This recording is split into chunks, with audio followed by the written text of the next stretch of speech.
കോഴിക്കോട് കോടഞ്ചേരിയിലേക്ക് പോയാൽ വ്യത്യസ്തമല്ല കാര്യങ്ങൾ. അവിടെയും വന്യമൃഗശല്യം രൂക്ഷമാണ്. ആനയും പുലിയും കുരങ്ങും പാമ്പുമെല്ലാം ഇവിടുത്തെ ജനങ്ങളുടെ ജീവിതത്തെ ആകെ ദുസ്സഹമാക്കിയിരിക്കുന്നു. കൃഷി ചെയ്ത് ജീവിക്കാനോ വൈകുന്നേരമായാൽ വീട്ടിൽ നിന്ന് ഒന്ന് പുറത്തിറങ്ങാനോ കഴിയാതെ ഉള്ളതെല്ലാം വിറ്റ് നാട് വിട്ടു പോവുകയാണ് പലരും. സംസ്ഥാനത്തെ മിക്ക പഞ്ചായത്തുകളിലും വിഭജനത്തിൽ വാർഡുകളുടെ എണ്ണം കൂടിയപ്പോൾ കോടഞ്ചേരി പഞ്ചായത്തിൽ അതുണ്ടായില്ല. ഇതും വന്യമൃഗശല്യവും തമ്മിൽ എന്താണെന്ന് ചോദിച്ചാൽ ബന്ധമുണ്ട്. വന്യമൃഗങ്ങളെ പേടിച്ച് നാടുവിടുകയാണ് ഒരു ജനത. കോടഞ്ചേരി പഞ്ചായത്തിലെ 7-ാം വാർഡ് കൂരോട്ടുപാറയിൽ പുതുക്കാട്ടിൽ ഗ്രേസിയുടെ വീട്ടിലാണ് നമ്മളിപ്പോൾ ഉള്ളത്. ഈ വീട്ടിലിപ്പോൾ ആൾതാമസമില്ല. ഗ്രേസിയും മക്കളും 6 മാസം മുൻപ് വീടൊഴിഞ്ഞുപോയി. കാരണം മറ്റൊന്നുമല്ല, ആനയുടെയും പുലിയുടെയും ഒക്കെ ശല്യം സഹിക്കവയ്യാതെ പേടിച്ച് വീടൊഴിഞ്ഞുപോയ ഒരു കൂട്ടം മനുഷ്യർ. പൊന്നടത്ത് കണ്ടിയിൽ ശങ്കരനും കിഴക്കുംകര തങ്കച്ചനും പാലത്തടത്തിൽ അനിലും പുരയിടത്തിൽ ബിജുവുമെല്ലാം ഇത്തരത്തിൽ വീടുപേക്ഷിച്ച് പോയവരാണ്. കാട്ടുമൃഗപ്പേടിയിൽ ജനിച്ച നാട്ടിൽ നിന്ന് കുടിയിറക്കപ്പെട്ടവർ. ഇപ്പൊ ജനസംഖ്യ തന്നെ ഇവിടെ കുറവാണ്. അതുപോലെ തന്നെ വീടുകളെ കണ്ടമാനം ഒഴിഞ്ഞെടുക്കുകയാണ്. ഇതിന് സമീപ പ്രദേശങ്ങളിൽ നിന്നൊക്കെ ആൾക്കാർ താഴോട്ട് പോയിട്ട് സ്ഥലം വിറ്റിട്ട് 5 സെന്റൊക്കെ താഴെ വാങ്ങി. കൂരോട്ടുപാറ കലേഷിന്റെ വീട്ടുമുറ്റത്ത് നിന്ന് 3 പട്ടികളെ ഇക്കഴിഞ്ഞ ദിവസം പുലി പിടിച്ചു.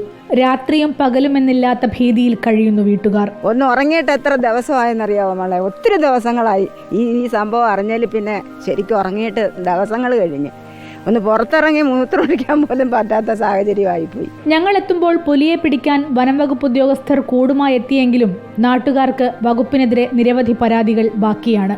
ഇവിടെ തക്കതായ ഒരു പരിഹാരമാർഗം ആരും സ്വീകരിക്കുന്നില്ല. വനം വകുപ്പാണെങ്കിൽ പോലും വരുന്ന സമയത്ത് വരുന്നു, നാട്ടുകാർക്ക് 4 പടക്കം കൊടുക്കുന്നു, അത് പൊട്ടിക്കുന്നു, അവർ പോകുന്നു എന്നുള്ളതിനപ്പുറത്തേക്ക് ഒരു ശാശ്വതമായ ഒരു പരിഹാരം ഉണ്ടാക്കുന്നില്ല. സാധാരണ പുലർച്ചെ 4:30 എഴുന്നേറ്റാണ് റബ്ബർ ടാപ്പിങ്ങിന് പോയിരുന്നത്. വന്യമൃഗങ്ങളെ പേടിച്ച് തൊമ്മിക്കാട്ടിൽ മോനി ടാപ്പിംഗ് പകൽ സമയത്താക്കി. വീട്ടുപറമ്പിൽ അല്പം കപ്പയിട്ടാൽ അതിനു പോലുമില്ല രക്ഷ. ഇത് പന്നി ഇന്നലെ രാത്രി വന്നിട്ട് കളഞ്ഞതാ. ഇത്ര നാളെ ഈ ലൈറ്റ് പോസ്റ്റൽ ലൈറ്റ് ഉണ്ടായിരുന്നു. ആ ലൈറ്റ് പോയി കഴിഞ്ഞപ്പോൾ ഇന്നലെ രാത്രി വന്ന് കളഞ്ഞതാണ് ഈ കപ്പ. ഇതെല്ലാം കപ്പയിടാനും പറ്റത്തില്ല. ഒരു സാധനം കപ്പയോ ചേമ്പോ ഒരു സാധനം നമുക്ക് നട്ട് കഴിക്കാൻ പറ്റുന്നില്ല. എല്ലാം പറിച്ചു കളയാം. മരുതിലാവും ചിപ്പിലിത്തോടുമെല്ലാം ചെറിയ അങ്ങാടികളാണ്. എന്നാൽ 7 മണിക്ക് ശേഷം ഒരൊറ്റ കടയും തുറക്കില്ല. ആനയെ പേടിച്ച് നേരത്തെ വീട്ടിലേക്ക് മടങ്ങും.